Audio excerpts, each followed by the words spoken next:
Bonne matinée. Bon dimanche. J'espère que ça va bien. Amen. Alléluia. Est-ce que le Seigneur a fait des belles choses pour vous? Au moins une journée cette semaine. Ah, merci. OK, le Seigneur travaillait pour 1 à 2 personnes. Hein? C'est extraordinaire. Bien, nous, cette semaine, on a travaillé pour le royaume de Dieu et puis nous avons béni des personnes cette semaine. Provision et compassion. Alléluia. Merci, Seigneur, pour ce service, ce ministère dans l'Église. Vraiment, nous avons eu une belle réceptivité. Alléluia. On a distribué Bible, on a distribué cartes cadeaux, on a distribué des bénédictions et les gens ont été touchés. Au moins 3 se sont engagés à lire la Bible. Vraiment qu'ils étaient contents. Alléluia. Merci, Seigneur. On veut vous saluer, vous en ligne. J'espère que vous aussi, vous êtes bénis, que le Seigneur agit dans votre vie. Merci, Seigneur. On va y aller pour la sécurité. Advenant un pépin, les enfants sont déjà dehors, fait que les mamans vont pouvoir aller tranquillement dehors, en arrière à votre droite et ici en avant à votre gauche. Alléluia, on va avoir des petits de moi à ramasser. On fait ça dans le calme. J'aimerais ça vous partager un petit verset que j'ai lu. C'est un psaume de Moïse. Et puis, c'est pas du bonbon, parce que très souvent, c'est pas grave, Dieu est bon, on va te pardonner, c'est pas grave, Dieu est bon. Non, je vais vous montrer qui est Dieu. Dieu répond à nos prières, Dieu nous bénit, mais en même temps, il veut nous corriger lorsqu'on s'égare. Fait que le psaume 90, versets 11 et 12 dit « Qui a conscience de la force de ta colère? » Est-ce que Dieu a une colère? Et plus que ça, Moïse dit « La force de ta colère », ça veut dire « Et de ton courroux pour te craindre. » Je veux juste nous encourager, moi la première, à craindre la colère de Dieu et son courroux. Parce que des fois, nous voyons des gens qui ne s'en sortent pas parce qu'ils se sont égarés à gauche et à droite des sentiers de Dieu. Et il dit au verset 12, « Enseigne-nous à bien compter nos jours afin que notre cœur parvienne à la sagesse. » Donc, Dieu veut nous faire grandir et c'est en respectant les commandements de Dieu que nous grandissons. C'est une petite bénédiction en passant. En tout cas, moi, ça m'a vraiment bouleversée lorsque j'ai lu ce verset-là. Et puis, je voulais vous le partager. Qui est Dieu? Fait qu'on va offrir notre dimanche, notre cœur, nos âmes, notre équipe de louanges, nos amis en ligne. On offre tout ça au Seigneur ce matin afin, justement, d'aller chercher la sagesse que Dieu veut que nous nous approprions. Seigneur éternel, je te remercie. Toi qui es sur ton trône, tu règnes. Cette semaine, tu as permis que Provision et Compassion puisse bénir des gens. Nous avons prié pour ces gens, nous continuons à prier pour ces gens. Tu ouvres des portes.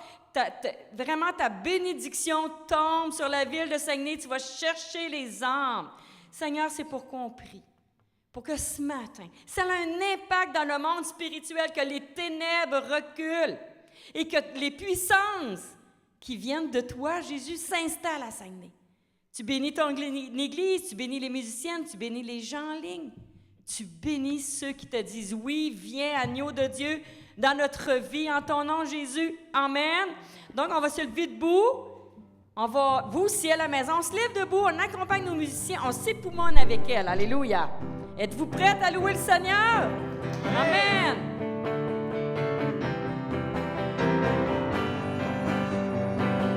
Nous voici réunis. Louons le Seigneur, nous voici réunis. Louons le Seigneur, nous voici réunis. Louons le Seigneur, nous voici réunis. Louons le Seigneur, de grandes choses vont nous arriver. De grandes choses nous attendent, nous voici réunis. Louons le Seigneur, nous voici réunis. Louons le Seigneur, nous voici réunis. Louons le Seigneur, nous voici réunis. Louons le Seigneur, nous voici réunis. Louons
Je viens dans ta maison.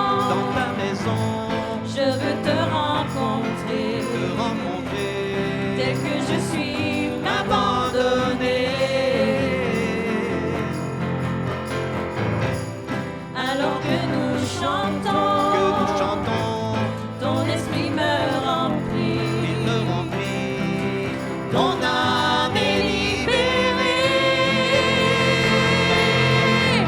Je te vois, je t'entends près de moi, tu es là. Viens et souffle sur moi. Je ressens ta présence comme un feu, comme un vent. Jésus, je veux plus de toi.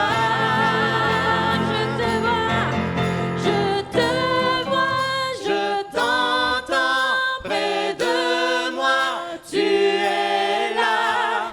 Viens et souffle sur moi. Je ressens ta présence comme un feu, comme un vent. Jésus, je veux plus de toi.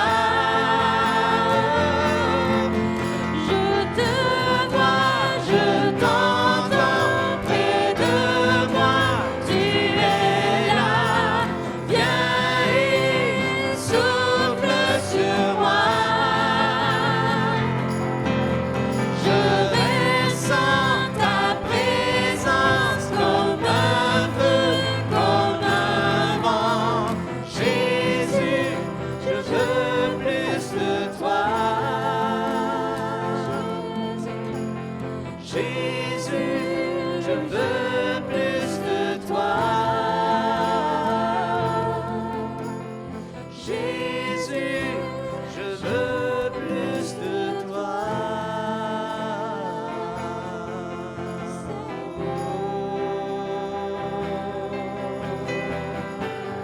Alléluia, alléluia.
Merci Seigneur. Merci Seigneur Jésus.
ennemi s'enfuit.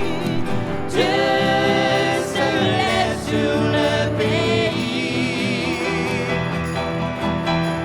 Dieu se lève, son règne est établi. Dieu se lève sur ma vie. Fini le temps de reculer sous les assauts de l'adversaire. Le temps de fuir et de trembler, de faire marche arrière. Fini le temps de reculer sous les assauts de l'adversaire. Le temps de fuir et de trembler, de faire marche arrière. Dieu se lève, ses ennemis s'enfuient. Dieu se lève sur le pays. Oh oui, Dieu se lève, son règne est établi. Dieu se lève sur ma vie. Dieu se lève. Dieu se lève, ses ennemis s'enfuient. Dieu se lève sur le pays. Dieu se lève, son règne est établi. Dieu se lève sur ma vie. Dieu se lève, ses ennemis s'enfuient. Dieu se lève sur le pays. Alléluia. Dieu se lève, son règne est établi.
Alléluia.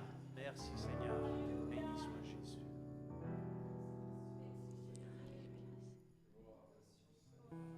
Merci Seigneur.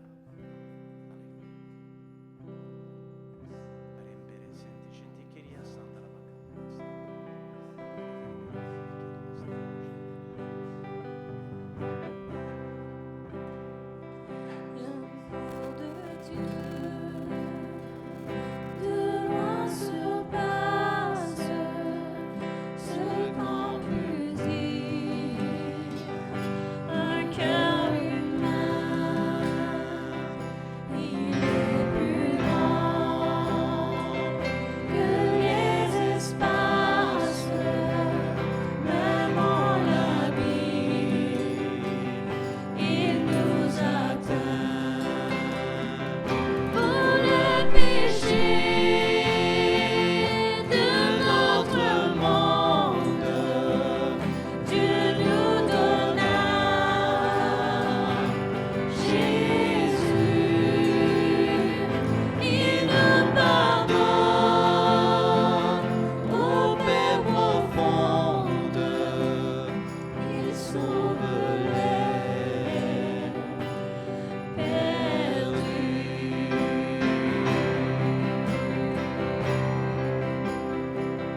Verser de l'encre dans tous les ondes, changer le ciel en parchemin,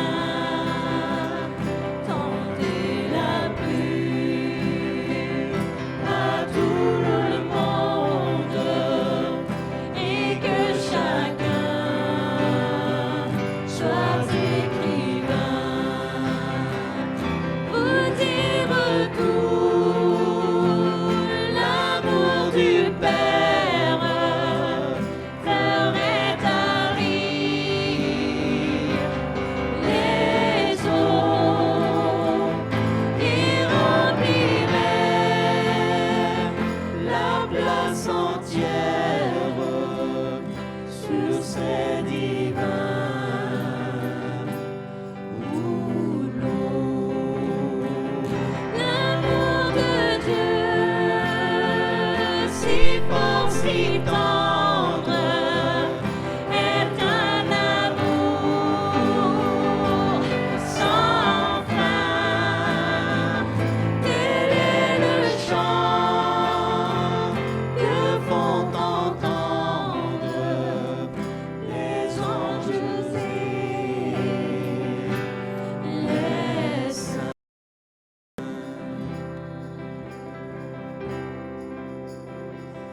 Et que le monde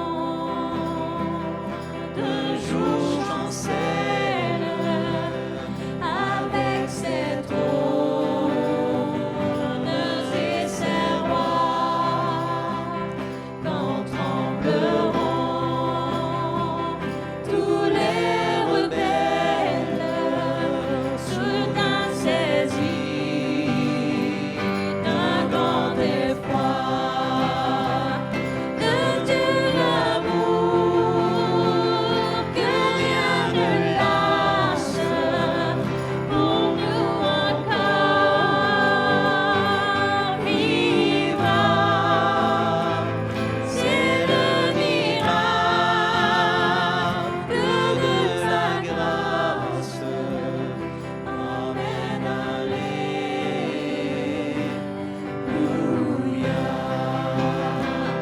L'amour de Dieu, si fort, si tendre, est un amour sans fin.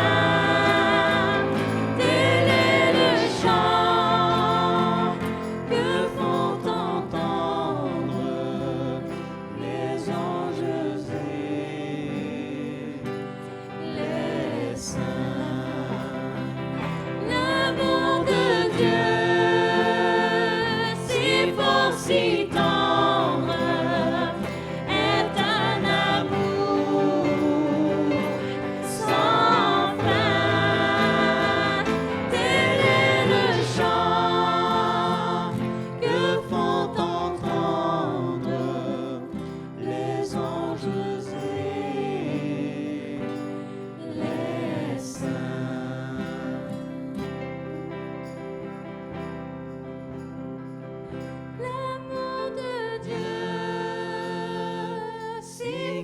si tendre est un amour sans fin. Tel est le chant que font entendre les anges et les saints.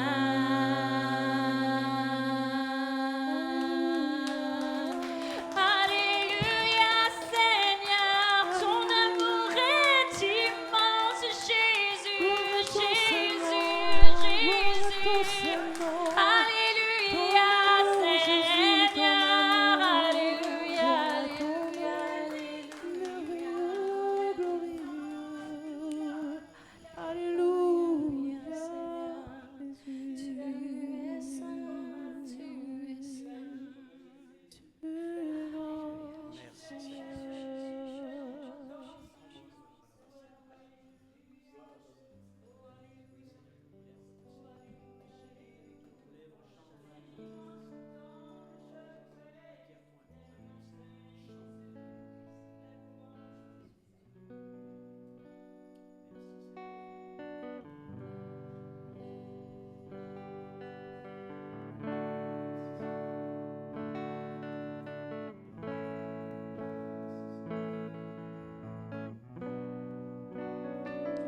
Tu es là,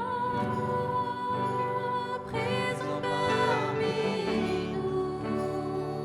Je t'adore, je t'adore. Tu es là, agissant parmi nous. Je t'adore, je t'adore. Tu es là. Tu es là, présent parmi nous. Je t'adore, je t'adore. Tu es là, agissant parmi nous. Je t'adore, je t'adore. Tu traces le chemin au Père des miracles. Tu tiens tes promesses, lumière dans les ténèbres, mon Dieu, c'est ce que tu es. Tu traces le chemin au Père des miracles. Tu tiens tes promesses, lumière dans les ténèbres, mon Dieu, c'est ce que tu es. Tu es là, transformant nos cœurs. Je t'adore, je t'adore. Tu es là, guérissant nos cœurs. Je t'adore, oui je t'adore.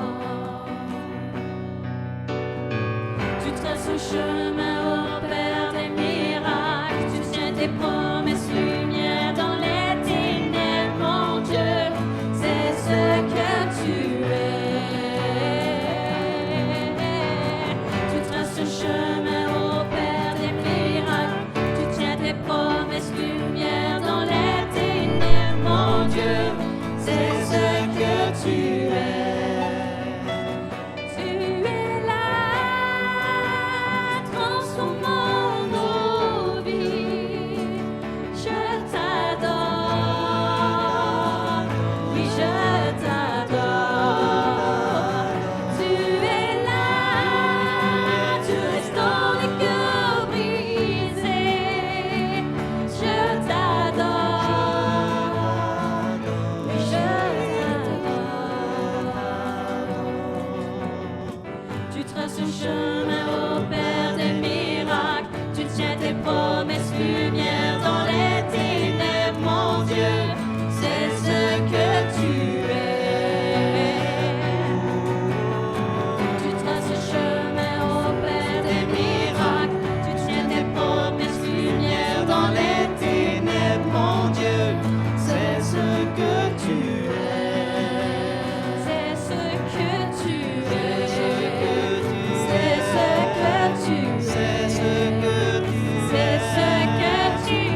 tu es là, tu agiras encore, tu agiras encore. Et quand je ne le vois pas, tu es là, et quand je ne le sens pas, tu es là, tu agiras encore, tu agiras encore.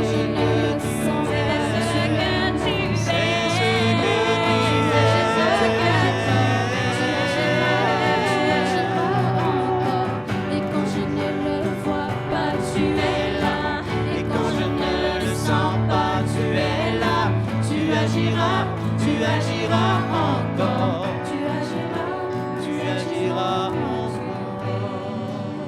C'est ce que tu es, c'est ce que tu es, c'est ce que tu es, c'est ce que tu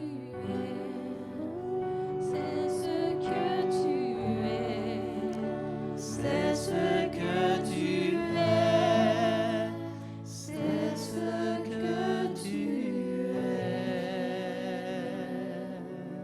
Alléluia. Merci Seigneur. Oh oui Jésus. Tu es là, tu soutiens le monde. Tu tiens le monde dans le creux de tes mains, Seigneur. Et nos destinées aussi sont entre tes mains.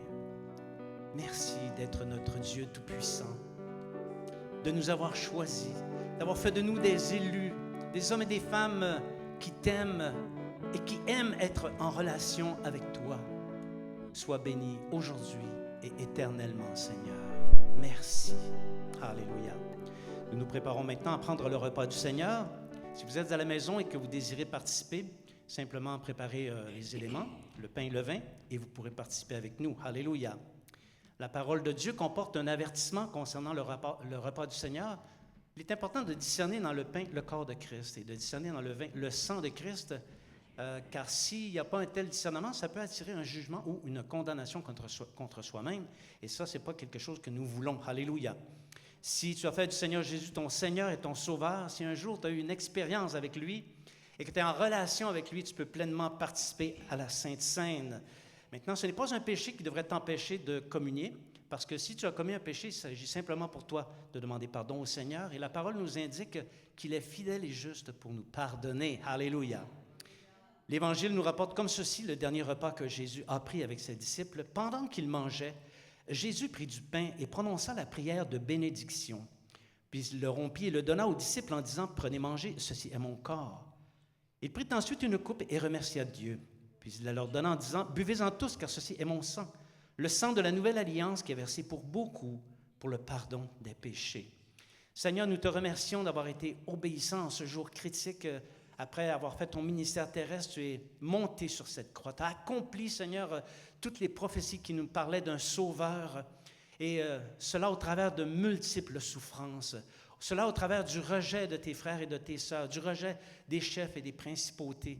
Seigneur, on t'a planté des clous, on t'a fouetté, on t'a craché au visage, on t'a frappé, on t'a mis une couronne d'épines. Tu as beaucoup souffert. Et sur cette croix, Seigneur, ton sang a été répandu. Tu as traversé les lieux célestes et tu as aspergé le propitiatoire afin de nous obtenir la faveur de Dieu, l'expiation de nos péchés. Et par ton sang, Seigneur, nous sommes pleinement réhabilités devant le Père.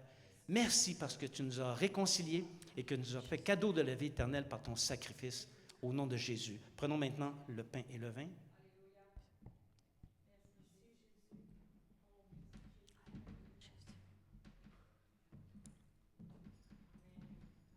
On peut reprendre le refrain. Alléluia. Merci Seigneur.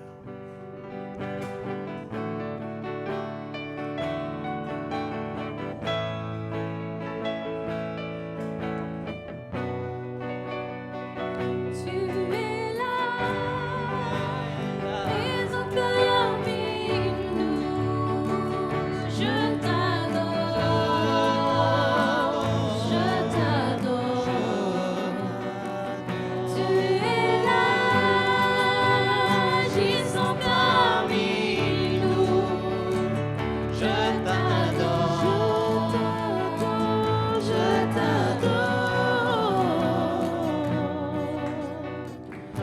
traces le chemin au Père des miracles. Tu tiens tes promesses, lumière dans les ténèbres, mon Dieu, c'est ce que tu es.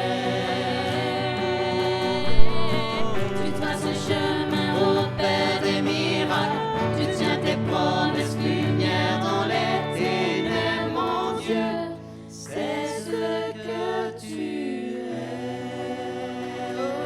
Alléluia, merci Jésus. On peut pas mettre l'applaudissement pour l'Éternel, le Tout-Puissant. Alléluia. Alléluia.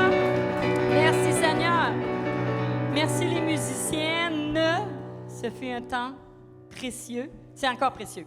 Le temps de la louange est précieux. La prédication qui s'en vient, c'est précieux. Le Seigneur trace un chemin. Est-ce qu'on s'en rend compte? Ou c'est nous-mêmes qui nous sommes centrés sur nous? Ça disait que nous étions dans les ténèbres. Il trace un chemin pour nous bénir. Est-ce que nous acceptons de nous laisser enlever des ténèbres, lui donner la place qui lui revient afin qu'il nous bénisse?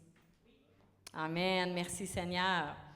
On veut vous saluer, vous, qu'on n'a pas pu vous dire salut. Et Ismaël Franck, c'était ton anniversaire avant hier, je crois, le 29. Joyeux anniversaire. Alléluia. Merci Seigneur. Et si c'est l'anniversaire de quelqu'un, soit en ligne, soyez bénis en cette belle journée d'anniversaire. Jésus vous a donné la vie, il faut le remercier. La vie vient de Dieu. Alléluia. Merci Seigneur. En ce qui concerne les annonces, on est encore sur l'ère d'été. Donc, les vraies rencontres vont plus se faire cet automne. Donc, on est encore sur l'ère de d'été. Ça fait du bien parce qu'il fait froid un petit peu en juillet. On n'est pas habitué à ça, nous, qu'il fasse froid en juillet. Donc, on étire l'été, ça fait du bien. Alléluia. Sauf pour les feux, parce que l'école est recommencée, donc on met une pause sur les feux. On remet ça l'été prochain. Alléluia. Merci, Seigneur Jésus. Fait qu'on va prier pour les besoins. On va rendre grâce au Seigneur en même temps parce que quand il y a un besoin, c'est le Seigneur qui a permis que nous ayons un besoin pour qu'on crie à lui et non d'essayer de le régler par nous-mêmes. Très souvent, on veut régler les problèmes par nous-mêmes, puis le Seigneur est là, puis il dit, « Mais c'est que t'attends, je suis là pour toi. » Et on ne lui laisse pas l'occasion. Seigneur Jésus, je te remercie, premièrement, pour notre vie. Tu nous donnes la vie à nous, chacun ici, à Saguenay, et ceux qui nous écoutent en différé, tu donnes la vie. Et c'est important de te dire merci. C'est important de te louer. C'est important de te mettre le premier dès le matin lorsqu'on se lève et dès le soir lorsqu'on se couche. En tout temps, tu dois être le premier. C'est pourquoi on vient devant toi, te donner nos fardeaux, te donner nos soucis, te donner nos maladies, te donner tout ce qui nous préoccupe, te donner les conflits à l'emploi, dans les familles. Tout ça, Seigneur. Ça vient gruger nos énergies et on oublie que toi, tu peux régler tout ça afin de nous délivrer. Tu es venu délivrer les captifs, libérer ceux qui sont enchaînés. Et Seigneur, on est enchaînés parfois, mais on ne s'en rend pas compte. Merci, Seigneur. Tu bénis ceux qui sont en déplacement. Tu bénis ceux qui sont à l'extérieur du pays. Tu étends ton bras d'amour, ton sang précieux sur les meurtrissures. Tu bénis Saguenay. Tu bénis nos dîmes, nos offrandes. On donne nos offrandes pour une raison, pas parce qu'on est obligé de donner la dîme, mais parce que ça nous fait plaisir de te donner le premier dixième de ce qui te revient. Parce que toi, dans ton amour généreux, tu nous donnes un emploi, tu nous donnes un 100% de salaire et tu attends qu'on obéisse à ta parole. Donc, sois béni par les dîmes et les offrandes au nom de Jésus. Amen. Donc, en attendant que Régent vienne, dites à quelqu'un, vous m'avez manqué un mois, vous m'avez manqué un mois. Et vous, à la maison, vous me manquez énormément. Soyez bénis. Amen.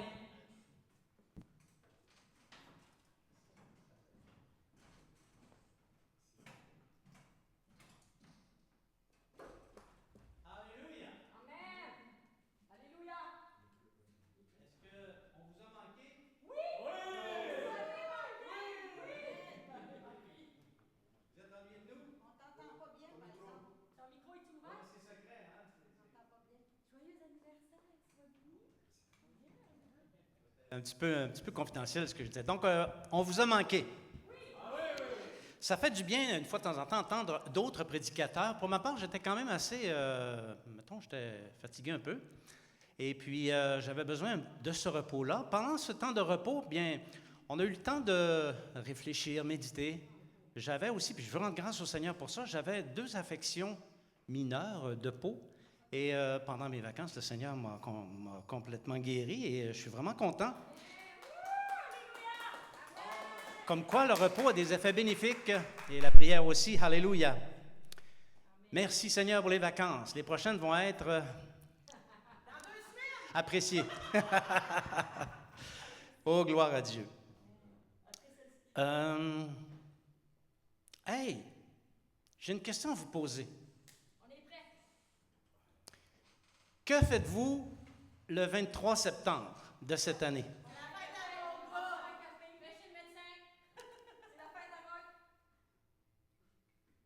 Ben, je pose la question parce que actuellement, dans le monde chrétien, il y a énormément de choses qui se disent, notamment que la fin du monde va commencer le 23 septembre 2025.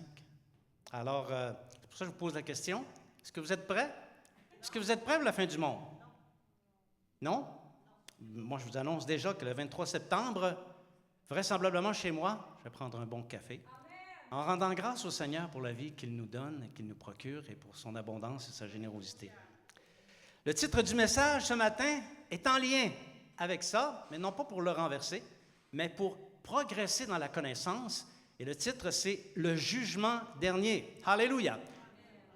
Juste avant d'entrer dans le message, on va simplement demander au Seigneur de nous conduire par son Saint-Esprit. Seigneur, nous te remercions pour ta présence au milieu de nous, pour le Saint-Esprit qui nous accompagne, qui nous conduit, et qui nous révèle, qui nous communique la pensée du Père. Nous te remercions pour cela. Aujourd'hui, Seigneur, nous voulons être attentifs à ta parole. C'est pour ça qu'on te demande d'ouvrir nos cœurs. S'il y a quelques soucis que ce soit, on te demande de le prendre, de nous en débarrasser, pour que ta parole puisse entrer profondément dans nos cœurs et y rester, et que dans nos cœurs, elle produise un fruit durable. Nous le demandons au nom de Jésus. Amen. Donc, on pourrait dire comme introduction que la période de l'été est terminée, et là, maintenant, on entre dans une nouvelle saison, qui est la saison de l'automne. Je ne vous apprends rien là, hein? Et comme il arrive cycliquement et régulièrement, il y a à l'automne, dans les jours de l'automne, il y a tout le temps un ou des prédicateurs qui se lèvent pour annoncer la fin du monde. Hein, on en voit avec des panneaux en avant, en arrière, c'est écrit, ils se promènent dans les rues, ils disent « Repentez-vous ». Alors, moi, je ne sais pas ce qu'il en est à votre sujet, si vous suivez ces choses-là, si vous regardez des vidéos ou encore des nouvelles à quelque part, si vous êtes troublé, je suis au courant, je ne suis pas vraiment au courant. Je ne sais pas si où vous en êtes par rapport à ça, si même vous avez entendu parler qu'il y avait ces choses-là, mais chose certaine, je me dois d'avertir les disciples. Le message que j'apporte ce matin, quelqu'un pourrait dire, bon, ben c'est un message qui a été préparé pour la circonstance, mais je vous assure que non, parce qu'avant de partir en vacances, c'est l'inspiration que j'avais reçue pour le message à donner avant de partir en vacances, mais finalement, j'ai demandé à Jennifer de prendre la parole, ce qui a eu pour effet de différer ce message. Donc, ce n'est pas un message qui est en réponse à tout ce qui se dit, même ce que nous, on a vécu comme Église. Et soit dit en passant, je remercie tous ceux et celles qui m'ont fait le plaisir et la joie de me remplacer pendant ces 5 dimanches. Alors, je rends grâce au Seigneur pour ça. Donc, beaucoup de pasteurs sur les réseaux disent qu'en septembre, dans 2-3 semaines, dans 2 semaines, le 23, va survenir l'enlèvement. C'est quand même sérieux, là. Tu es sur le réseau social, YouTube, Instagram, whatever, et là, tu claironnes, vision à l'appui, parole à l'appui. L'enlèvement va survenir le 23 septembre. Ça prend beaucoup de courage. Parce que si le 24, on est encore sur la terre, il y a quelqu'un qui a fait une erreur, n'est-ce pas? Il y a d'autres personnes que j'ai regardées quand même, des personnes qui sont étayées et sérieuses, qui disent que septembre verra plutôt le début des tribulations. Déjà, c'est déjà moins pire. Hein? On ne parle pas d'enlèvement, on parle de tribulation. Mais c'est quand même assez grave aussi de dire une chose comme celle-là. Parce que le début des tribulations, ça annonce une période de 7 ans. Hein? Vous connaissez tout ça, j'ai assez enseigné ces choses-là. Une période de 7 ans, au terme de laquelle Christ va revenir. C'est la finalité de la fameuse période des 7 semaines, des 70 semaines d'années prophétisées par le prophète Daniel. Il reste encore une semaine d'année, et selon ces différents docteurs, elle commencerait cette semaine d'année le 23 septembre. Ça veut dire que 7 ans plus tard, c'est la vraie fin du monde. En 2032, Christ apparaît dans les airs et il va établir son règne. C'est quand même sérieux. Si je détenais la certitude que telle est la situation, j'y réfléchirais à 2 fois, 3 fois, 4 fois avant de le dire sur un réseau social. Ces personnes, ces pasteurs et docteurs, ils sont nombreux.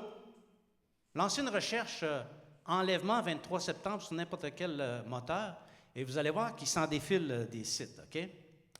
Alors, ces gens considèrent les signes comme la lune rouge, la fête des tabernacles, fête qui est censée présider le retour de Christ chez les chrétiens, mais aussi le retour de Meshaïa chez les Juifs. Parce qu'il faut savoir que tant les Juifs que les chrétiens, avec les mêmes prophéties, attendent la venue du Sauveur. Nous, on attend le retour, eux attendent la première venue, parce qu'ils ont manqué la vraie première venue quand Jésus est venu sur la terre.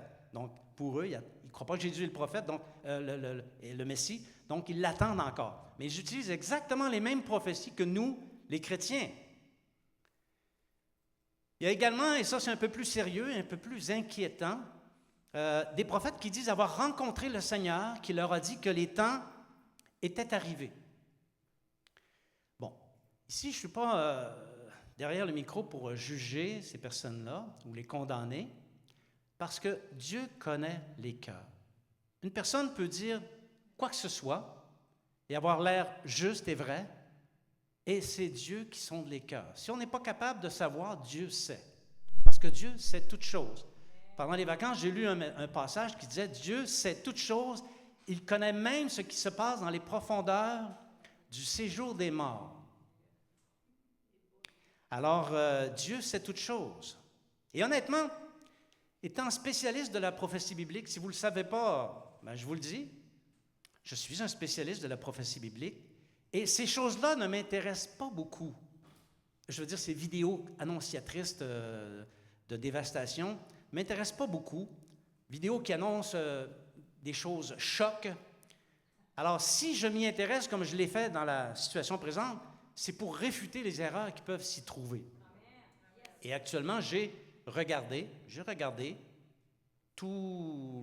beaucoup de choses sur le sujet et je suis beaucoup en mesure de réfuter tout ce qui se dit.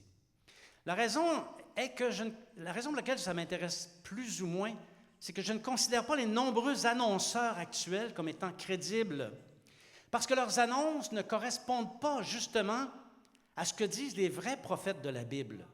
Moi, je peux dire, j'ai rencontré Jésus, je suis allé dans le ciel, et Jésus m'a dit telle ou telle chose, et revenir sur la terre, prendre le micro, aller sur une tribune, CNN, whatever, et dire, voici ce que Jésus m'a montré, mais ce que je dis doit correspondre à ce que disent les Écritures, et si ça touche la prophétie, ça doit correspondre à ce que les prophètes disent. Quand ça ne correspond pas, nous sommes en droit de le rejeter. Vous êtes d'accord avec ça? Donc, là, c'est moi qui se mouille.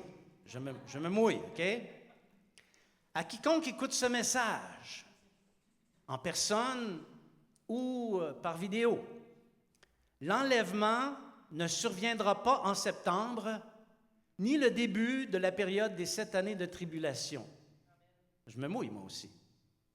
D'ailleurs, ce n'est pas la survenance de l'enlèvement qui devrait solliciter ou mobiliser les chrétiens, mais c'est plutôt la survenance de la résurrection. La Bible enseigne la résurrection, elle n'enseigne pas l'enlèvement. Quiconque cherche à découvrir les temps et les moments à partir de l'enlèvement est condamné à commettre une erreur justement sur les temps et les moments, parce que ce n'est pas la bonne référence. La bonne référence, c'est la doctrine de la résurrection. Amen. Professons la doctrine de la résurrection. L'histoire est pleine de martyrs qui ont payé de leur vie pour avoir dit « Un jour, Christ nous ressuscitera ». L'enlèvement, ça parle à personne. Mais la résurrection, ça parle aux chrétiens exaltés. Mais la résurrection, ça parle. Parce que tout le monde veut vivre et personne ne veut aller dans l'abîme. Je fais attention à mes mots ici, hein? Ceux qui me connaissent savent que je veille sur mes mots. Donc, je poursuis. Je me mouille encore.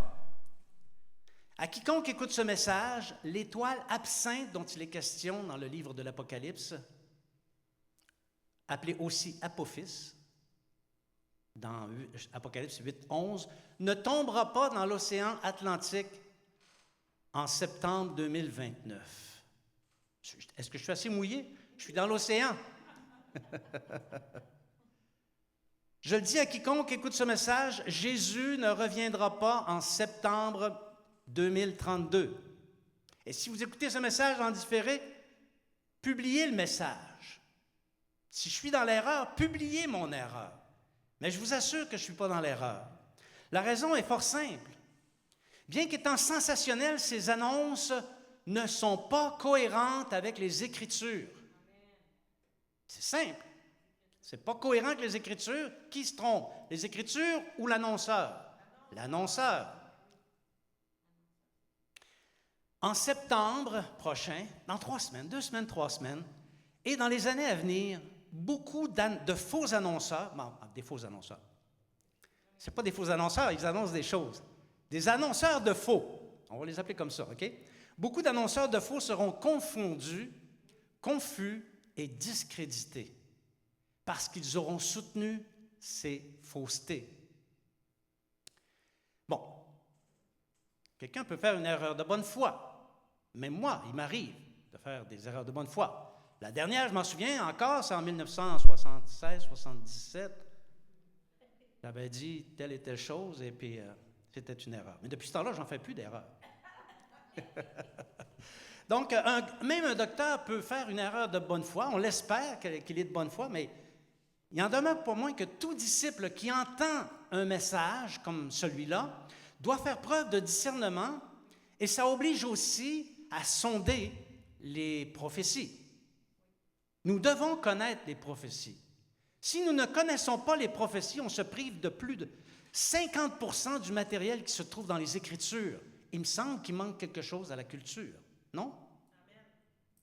Bon, merci pour ce gros amen. Vous êtes d'accord avec moi? Oui, non? Ce matin, ça c'était mon introduction. Ce matin, on va regarder une prophétie qui touche la fin des temps. Et on va examiner avec soin et rigueur ce qu'elle signifie. Est-ce que j'ai fait la prière d'introduction? Hein? Est-ce que je l'ai fait, oui ou non? Oui? Non, est-ce que vous m'écoutez quand je prie? Est-ce que je l'ai fait, oui ou non? Oui, bon, super. J'ai eu un petit doute dans mon esprit.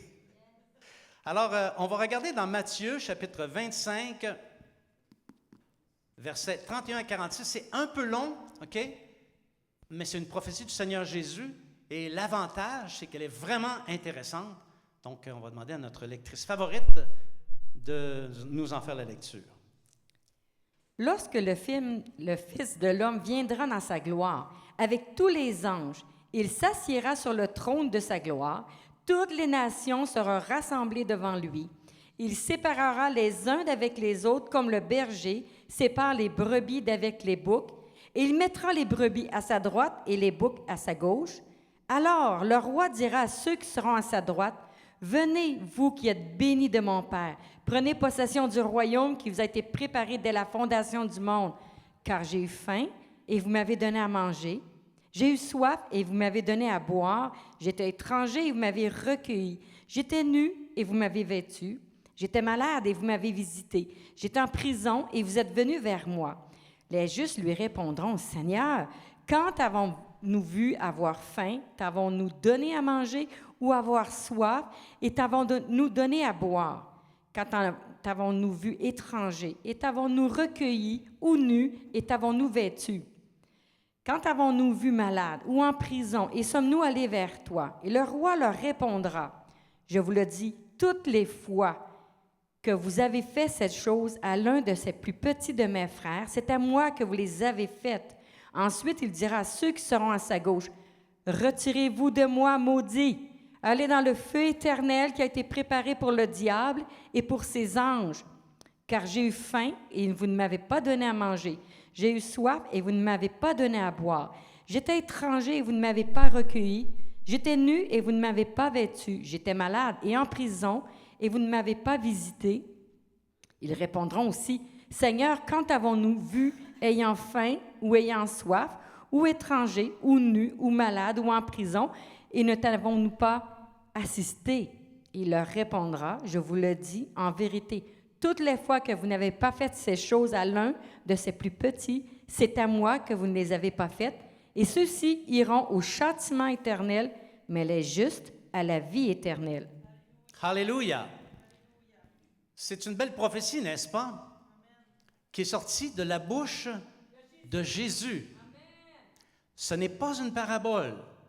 Jésus annonce ce qui va se produire ce jour-là. Alors, quel est le contexte de cette prophétie?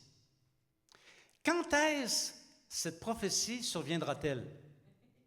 Et qui sont les gens concernés par cette prophétie? C'est ce qu'on va examiner ce matin. Est-ce que vous êtes avec moi? Je vous invite à prendre attention à ce que je vais dire, prendre garde à ce que je vais dire, parce que je dis des choses que vraisemblablement vous n'aurez jamais entendues. OK? Donc, je me souviens quand j'étais jeune, avant d'être chrétien, ça m'arrivait de lire l'Évangile avant d'être chrétien, comme beaucoup de personnes, et ce passage-là m'a toujours interpellé. Et je dois dire que, connaissant les différentes prophéties, les différentes chronologies qu'il y a dans la Bible, je vois en lisant les commentaires que la majorité des chrétiens ne comprennent pas cette prophétie. Et d'ailleurs, il n'y a pas que la majorité des chrétiens, la majorité des théologiens ne comprennent pas cette prophétie. La preuve, c'est que présentement, j'ai une Bible qui s'appelle Nouvelle Bible Second, commentée, et je vous assure que les commentaires qui sont dedans sont d'excellente qualité. C'est recherché, c'est contextualisé, et ça m'aide énormément quand je fais mes recherches, même quand je prépare mes prédications. Et pourtant, ils intitulent ce passage « Le jugement dernier ». Et c'est la raison pour laquelle j'ai choisi le titre « Le jugement dernier ». À sa face même, ce titre, il entre en conflit avec le vrai jugement dernier qui, lui, se produira après une période de temps qui dure 1000 ans, qu'on appelle le millénium, où pendant cette période de temps de 1000 ans, Christ va régner. C'est, vous vous souvenez, mes autres enseignements, le 7e jour millénaire. Vous vous souvenez de ça? OK. Or, il ne peut y avoir deux jugements derniers. Il n'y en a qu'un. La raison principale qui leur fait donner ce titre, le jugement dernier, c'est que c'est à cause de la mention de Jésus qui dit « Et ceux-ci iront au châtiment éternel, mais les justes à la vie éternelle. » Alors, ça nous renvoie à l'éternité. Donc, après cet événement que j'appelle le grand jour du tri, c'est l'éternité. Donc, c'est le royaume éternel. Vous comprenez? Il y a une logique là-dedans. Mais s'il y a une logique, il apparaît au regard des autres prophéties que c'est mal fondé. Regardons ensemble les faits qui composent le récit. Pour découvrir le vrai contexte, il faut mettre les faits qui composent le récit dans leur juste perspective. Tout d'abord, à quel moment cet événement se produit-il? C'est une bonne question. Jésus répond à cette question. Il dit, lorsque le Fils de l'homme viendra dans sa gloire avec tous les anges, il s'assiera sur le trône de sa gloire. Mine de rien, il y a énormément d'informations dans cette phrase. Donc, le moment, c'est la courte période de temps qu'il y a entre l'apparition de Jésus dans les airs, et l'apparition de Jésus dans les airs survient quand? Au dernier jour, voilà. Et le moment où il s'assied sur son trône, installé pour l'occasion sur le mont Sion. Ça prend combien de temps bâtir un trône sur une montagne? Ça doit prendre un certain temps, hein? le mont Sion. C'est une large colline au sud, une large colline basse qui est adjacente au côté sud de la vieille ville de Jérusalem. Le mont Sion est intimement associé avec la ville de Jérusalem elle-même. Or, le prophète Ézéchiel nous informe que ce mont va subir une importante transformation parce qu'il va devenir une grande et haute montagne, et c'est au haut de la montagne que le trône de Jésus va être installé. Donc, cette transformation doit se produire avant le récit qu'on vient de lire. Or, je sais que comme moi vous réfléchissez, qui dit trône dit palais. Et qui dit palais dit vastes étendues d'espace. Non, mais c'est ça, là. Notamment pour établir le temple du millénaire tel que décrit par le prophète Ézéchiel. Ça va? Je ne vous ai pas perdu jusque-là? Oui, c'est bon? OK. C'est ce que disent les prophètes. Une fois que ça va être installé, aménagé, survenu, quand la configuration de la montagne sera terminée, combien de temps ça va se produire entre le retour de Jésus et la reconfiguration de cette montagne, je ne le sais pas, mais ça peut se faire assez rapidement. Ça peut se faire assez rapidement, OK? Alors, une fois installé sur son trône, parce que personne qui va mépriser Jésus une fois qu'il va être apparu, c'est le grand roi glorieux qui va venir, et alors il fera le tri. Le tri de quoi? Le tri de qui? Des survivants. De ceux qui auront réussi l'exploit de passer au travers de toutes les tribulations, telles qu'elles nous sont décrites dans les prophètes, mais aussi dans l'Apocalypse. Et ces destructions nous laissent à penser qu'il ne devrait y avoir que peu de survivants. Parce que Dieu aura premièrement écrasé les nations dans une grande cuve que vous connaissez tous, la grande cuve de la colère de Dieu, comme indiqué dans Apocalypse chapitre 14, verset 20. Je l'ai dit avant que vous le disiez, je voulais vous précéder. Bon, il me semble, je ne sais pas pour vous, mais il me semble que après les ravages occasionnés par les 4 cavaliers, l'ouverture des sceaux, les 4 premiers cavaliers, vous connaissez l'impact qu'auront les 4 cavaliers, qui sont l'épée, la peste, la famine et les bêtes féroces. C'est ce que nous disent les prophètes. Ils vont détruire des hommes, ils vont faire mourir beaucoup de gens. Il me semble qu'après les destructions accompagnant les 6 sons des premières trompettes, parce que ça va détruire le tiers de toute ressource et de tout ce qui est vivant sur la terre, il me semble qu'après les massacres de l'Antéchrist, la terre ne devrait plus être très populeuse. Il me semble. Ainsi donc, quand Christ, je vous mets en contexte là, quand Christ s'assiera sur son trône, ce sont les survivants de ces jugements planétaires qui viendront devant lui à la montagne de Sion. Ils seront tous rassemblés. Personne ne va y échapper. Vous me suivez toujours? OK. Jésus fait justice. Après avoir combattu et détruit par l'épée de sa bouche les nations assemblées devant lui pour faire la guerre, imaginez-vous donc, les nations vont se réunir pour faire la guerre au roi des rois, au Seigneur des seigneurs, accompagné de toutes les armées célestes. Après avoir lié le diable et l'avoir enchaîné dans l'abîme, après avoir jeté l'Antéchrist et le faux prophète dans les temps de feu, alors ressusciteront les justes massacrés par l'Antéchrist, de même que les autres martyrs. Vous me suivez toujours? Oui. C'est là que ça se passe. Le premier acte de justice que Jésus fera, ce sera celui de séparer les boucs parmi les survivants des nations des brebis. Et ici, les brebis sont assimilés aux survivants ayant eu une conduite juste, alors que les boucs sont assimilés aux survivants aussi, qui auront été méchants ayant eu une conduite injuste à l'égard de qui? De ceux que l'Antéchrist persécutait et qu'il massacrait. Alors ici, on est au tout début du règne de Christ. C'est très intéressant. Donc, tous les survivants seront rassemblés devant lui. Et là, on peut imaginer la frayeur qui atteindra les survivants. La peur.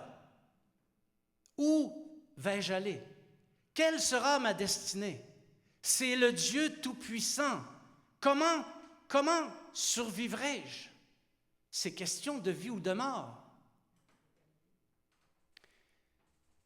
Si toutes les nations, tous les survivants des nations sont ainsi assemblés au pied de la montagne, au pied du trône de Jésus, ça implique, vous le voyez bien, un grand espace. Et là, Jésus fera justice aux justes. Amen. Les victimes des persécutions ou encore les martyrs, et ici il y a une faute avant que quelqu'un me le dise, là. Il n'y a pas de « e » aux martyrs. C'est ici qu'il faut qu'on fasse attention. Parce que Jésus utilise, pour prononcer la justice, pour déterminer qui héritera du royaume, un événement très précis. Le traitement accordé à une catégorie de personnes spéciales qu'il appelle l'un de ses plus petits de mes frères. Et vous avez remarqué, il en parle au temps présent, de manière telle qu'on dirait qu'ils sont avec lui. Qui sont-ils, ces personnes? Et qu'en est-il au juste de ces personnes? Alors, si on veut demeurer cohérent avec les prophéties, il s'agit assurément des victimes des persécutions, les martyrs. Parce que les martyrs ressuscitent précisément après la guerre d'Armageddon. Là c'est un langage, quand je parle de la guerre d'Armageddon, là, c'est un langage peut-être familier un petit peu, là, un langage de bois, hein? Mais il s'agit de cette dernière grande guerre qui va se faire contre l'agneau dans une vallée qui s'appelle la vallée d'Armageddon. C'est ça, hein? Donc, il ressuscite après la guerre d'Armageddon, il ressuscite après la capture et l'enchaînement du diable dans l'abîme, et il ressuscite après l'ordre donné aux anges de jeter l'Antéchrist et le faux prophète dans les temps de feu. C'est après ça qu'il ressuscite. Apocalypse chapitre 20, verset 4. Et je vis les âmes de ceux qui avaient été décapités à cause du témoignage de Jésus et à cause de la parole de Dieu, et de ceux qui n'avaient pas adoré la bête ni son image, et qui n'avaient pas reçu la marque sur leur front et sur leurs mains. Ils revinrent à la vie, et ils régnèrent avec Christ pendant 1000 ans. Ces gens que Jésus appelle l'un de ses plus petits de mes frères sont donc ressuscités. Il ne peut pas y avoir plus grande cohérence. Les martyrs seront présents avec Christ quand il séparera les brebis des boucs. Vous êtes avec moi? C'est cohérent? Et de plus, à leur sujet, il est fait une description de leurs souffrances qui sont précisément celles dont Christ se sert pour agréer les brebis et condamner les boucs. Dans Apocalypse chapitre 7, verset 15, la deuxième partie, jusqu'au verset 17. Ce sont ceux qui viennent de la grande tribulation. Ils ont lavé leurs robes et ils les ont blanchies dans le sang de l'agneau. C'est pour cela qu'ils sont devant le trône de Dieu et le servent jour et nuit dans son temple. Celui qui est assis sur le trône dressera sa tente sur eux. Ils n'auront plus faim, ils n'auront plus soif, et le soleil ne frappera point, ni aucune chaleur, car l'agneau qui est au milieu du trône les paîtra et les conduira aux sources des eaux de la vie, et Dieu essuiera toute larme de leurs yeux. Amen. Donc, cohérence. Cohérence pour leur présence avec Christ sur son trône. Cohérence sur le moment. Cohérence sur la nature de leur souffrance. Et cohérence sur leur identité, l'un de ses plus petits de mes frères. Ils sont là lorsque Christ sépare les brebis des boucs. Amen. Amen. Le royaume et la vie éternelle pour les justes.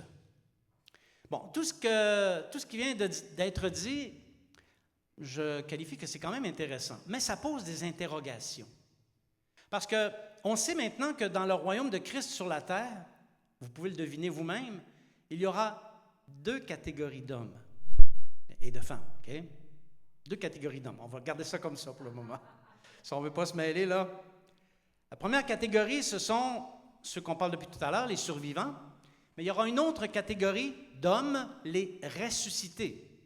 Ceux qui sont ressuscités et ceux qui sont venus avec Christ lors de son apparition dans les airs.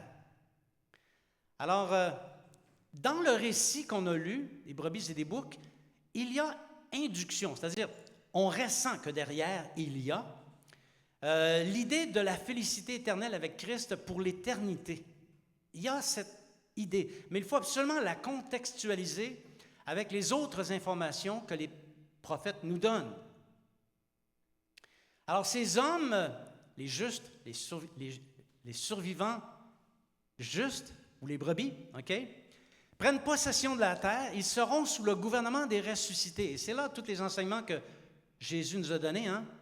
Ils gouverneront, celui qui a été fidèle avec les 5 talents gouvernera sur 5 villes, 10 talents, 10 villes, 1 talent, ben lui...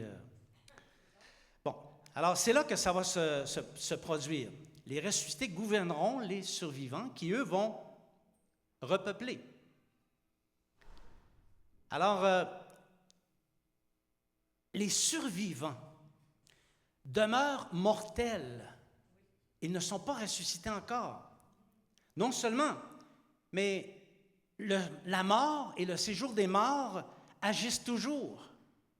Ils n'ont pas encore été jetés dans les temps de feu. Ça va se produire, ça, après la période du millénium. Alors, les brebis vont repeupler la terre dans un règne de justice. Et ce règne est une phase du royaume qui est temporaire en attendant la fin du dernier jour millénaire.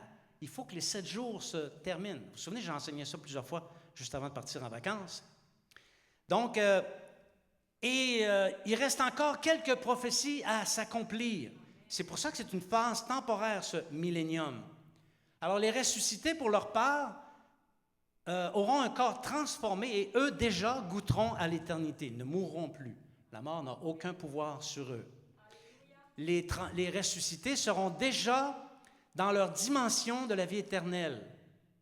Donc, il y a une différence entre les deux, entre les ressuscités et les survivants qui sont restés pour peupler la terre. Alors, quand Jésus conclut son récit en disant « Les méchants iront au châtiment éternel, mais les justes à la vie éternelle », il renvoie nécessairement à la finalité du jugement éternel, après la période du millénium. Parce que c'est uniquement à ce moment-là que les injustes seront jetés dans les temps de feu. Il n'y a pas 2 épisodes où les justes sont jetés dans les temps de feu. Hein? Ça nous dit qu'ils seront jetés dans les temps de feu, là où se trouvent la bête et le faux prophète. Donc, dans l'intervalle du millénaire, les 2 seules personnes qu'il y a dans les temps de feu, c'est l'Antéchrist et le faux prophète. Personne d'autre, doivent s'ennuyer un peu. Hein? Après cette période du millénium, le règne de Christ va se poursuivre, parce que le règne de Christ est éternel.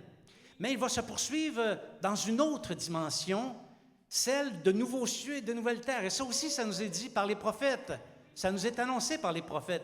Dieu va nous garder sous sa main, il va nous protéger. Pendant qu'il fait ça, la terre et le ciel vont s'enrouler, vont disparaître, et Dieu va créer un nouveau ciel et une nouvelle terre. C'est ça la vérité, mes amis. Et c'est ça ce que les prophètes nous enseignent, et c'est ça que nous devons connaître. Ainsi donc, il n'y a qu'un seul jour de jugement, et c'est celui-ci, dans Apocalypse chapitre 20, versets 11 à 15. « Puis j'ai vu un grand trône blanc, et celui qui était assis dessus. La terre et le ciel s'enfuirent devant sa face. Il ne fut plus trouvé de place pour eux. Et je vis les morts, les grands et les petits qui se tenaient devant le trône. Des livres furent ouverts, et un autre livre fut ouvert, celui qui est le livre de vie. Et les morts furent jugés selon leurs œuvres d'après ce qui était écrit dans ces livres. Et chacun fut jugé selon ses œuvres. Quiconque ne fut pas trouvé écrit dans le livre de vie fut jeté dans l'étang de feu. » Amen. J'ai contracté un peu ici pour ne pas alourdir inutilement. Donc ici, ce jugement dont il est question et c'est ça qu'il faut comprendre aussi là, ne concerne que ceux qui n'ont pas ressuscité avec Christ lors de son retour. C'est pas tout le monde qui ressuscite quand Christ revient sur la terre. Leurs œuvres sont consignées dans un petit livre qui leur est propre, des petits livres furent ouverts, et ils seront jugés selon ce qui se trouve dans ces petits livres. C'est le jour où Draxo, c'est le jour où Dieu rendra à chacun selon ses œuvres. Alléluia. Alors, puisqu'ils n'ont pas eu part à la première résurrection, il se trouve que leur nom n'est pas écrit dans le livre de vie de l'agneau. Ils iront au châtiment éternel. Mais avant d'aller au châtiment éternel, ils doivent être jugés. Il y aura aussi d'autres morts, et c'est ici là, qu'on entre dans le nouveau. On a l'impression d'être dans un film de science-fiction, vous ne trouvez pas? Je vais demander des droits d'auteur, je pense. Alors, il y aura aussi d'autres morts. Vous dites, oui, mais lesquelles? Il me semble que tout est couvert. Non. Les brebis ayant hérité du royaume et leurs descendants décédés pendant le millénium, parce qu'il y a des personnes des personnes justes qui vont décéder pendant le millénium et ils ne sont pas ressuscités encore. C'est pour ça que le grand livre de vie de l'agneau est ouvert, pour s'assurer que les justes et descendants qui sont morts pendant le millénium n'iront pas dans le séjour des morts, dans l'abîme, mais ils vont aller auprès du Seigneur. Leur nom est écrit dans le livre de vie de l'agneau. Alléluia. Alors, comme tous les autres en ce jour, ils vont ressusciter parce que leur nom est écrit dans le livre de vie de l'agneau. Ils iront à la vie éternelle, mais les boucs iront au châtiment éternel. Amen! J'invite à vous lever, on est arrivé à la conclusion. Je ne voulais pas m'étendre trop non plus. Alors, comme vous le voyez, le fait d'envisager les prophéties sur la base d'enseignements erronés conduit à ne pas être en mesure de les comprendre. Toutefois, le fait de les mettre dans leur vrai contexte fait ressortir la beauté de leur message et donne de l'assurance aux croyants tout en dissipant les confusions. Il n'y a rien de pire pour un croyant que d'avoir des confusions. C'est là où le diable entre et il nous fait entrer le doute. Jésus, lors de son retour sur la terre, des impies, en compagnie des élus, éliminera tous ses ennemis. Il établira son trône sur une haute montagne. Ensuite, les martyrs ressusciteront. En présence des martyrs devenus pièces à conviction, ils sont témoins de ceux dont les méchants sont accusés. Ils sont pièces à conviction. À ce moment-là, Christ séparera les méchants des justes. Et alors, pour 1000 ans, tous régneront avec Christ dans un règne de justice. Voilà le sens réel du récit des boucs et des brebis. Amen! Bien, on va aller rentrer dans un chant.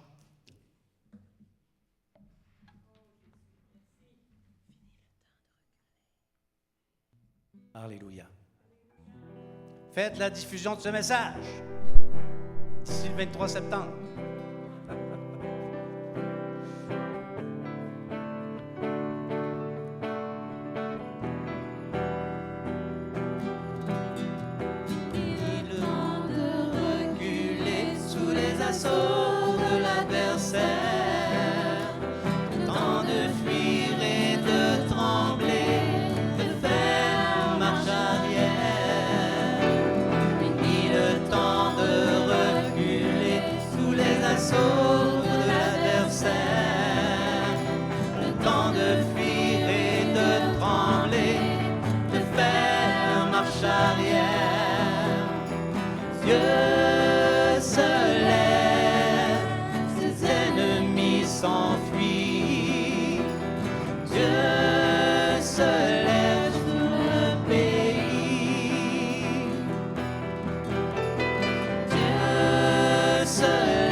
Alléluia.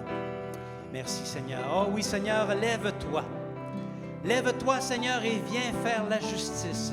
Mais par-dessus toute chose, qu'il nous soit accordé de la part du Père très saint de connaître et de comprendre les prophéties afin d'être bien avertis et de ne pas être emportés par ces courants qui annoncent des catastrophes qui vraisemblablement ne se produiront même pas. Seigneur, donne-nous de l'assurance. Inscris sur les tablettes de nos cœurs ces prophéties, de même que toute ta parole, afin que notre conduite soit calquée sur les enseignements que tu nous donnes, que notre prudence soit influencée par les choses qui ont été annoncées d'avance et non pas par des événements catastrophes qu'on voit un peu partout dans les réseaux sociaux et ailleurs.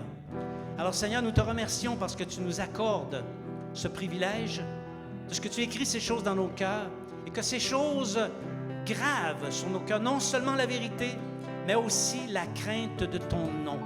Car en ce jour, le jour où tu te lèveras, Seigneur, les injustes disparaîtront et que les justes resteront.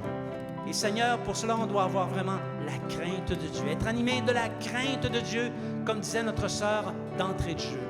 Alors Seigneur, merci pour ce que tu vas faire pour nous et c'est au nom de Jésus que nous prions. Amen. Je vais faire la prière de conclusion maintenant. À l'entretemps, si quelqu'un aimerait que l'on prie pour lui, si quelqu'un a des besoins, peut simplement avancer. Nous allons faire la prière pour lui après la prière de la conclusion et pendant le dernier chant que les musiciens vont nous donner. Seigneur, merci beaucoup pour le temps qu'on a eu ici, où on a pu te célébrer, tu es tellement digne, où on a pu chanter tes louanges, tu es tellement grand et tu es tellement merveilleux. Tu nous as choisis, tu nous as élus, Seigneur, on te remercie pour ça. Et je te demande, Seigneur, de bénir tes brebis alors qu'ils vont rentrer à la maison, de les garder dans toutes leurs circonstances de vie, de parler à tes brebis, de leur inspirer des choses, de leur donner des révélations, afin, Seigneur, que nous puissions grandir, que nous puissions croître dans la grâce. Nous le demandons au nom de Jésus. Amen, amen et amen. Alléluia.